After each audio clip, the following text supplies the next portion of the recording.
Capucine Anav nage en plein bonheur. En couple depuis près de 2 ans avec un certain Victor. L'ancienne candidate de Secret Story est enceinte de son premier enfant. Un cadeau de la vie que la star de télé-réalité devenue comédienne attendait depuis longtemps. Après de longues années, ce n'est plus des larmes de tristesse mais des larmes de joie qui coulent sur mon visage, a-t-elle annoncé avec une grande fierté, tout en précisant avoir attendu d'arriver à un stade où tout n'est plus fragile pour officialiser sa grossesse.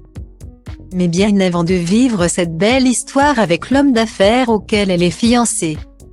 C'est avec un célèbre fils de qu'elle formait un couple.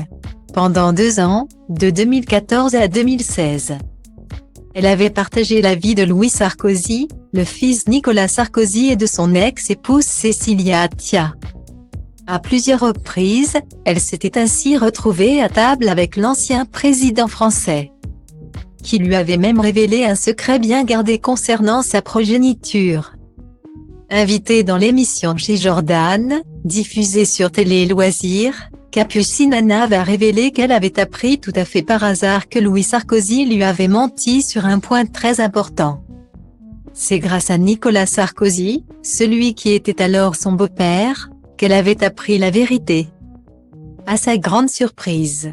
À ce déjeuner, j'en ai appris une bien belle. Quand j'ai rencontré Louis, il me dit qu'il a 21 ans, moi, naïve comme je suis, surtout à l'époque, j'ai pas vérifié sur Google. Et là, on était en train de déjeuner, et Nicolas lui lance « Oh ça va mon fils. T'es jeune, tu as 18 ans.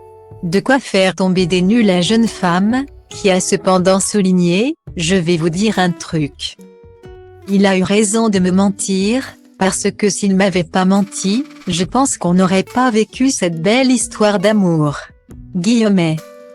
En ce qui concerne Nicolas Sarkozy, Capucine Anav en garde un très bon souvenir. Surtout car, à son grand étonnement, il s'était montré très intéressé par son parcours dans la télé-réalité. Il m'a posé énormément de questions, il s'est vraiment intéressé, il m'a demandé comment ça se passait en me disant « Waouh. Moi je pourrais pas » et là je me suis dit « Waouh », s'est souvenue l'ancienne chroniqueuse de Touche pas à mon poste. Un gros soulagement pour la future maman, qui a longtemps été embarrassée par son passé de candidate.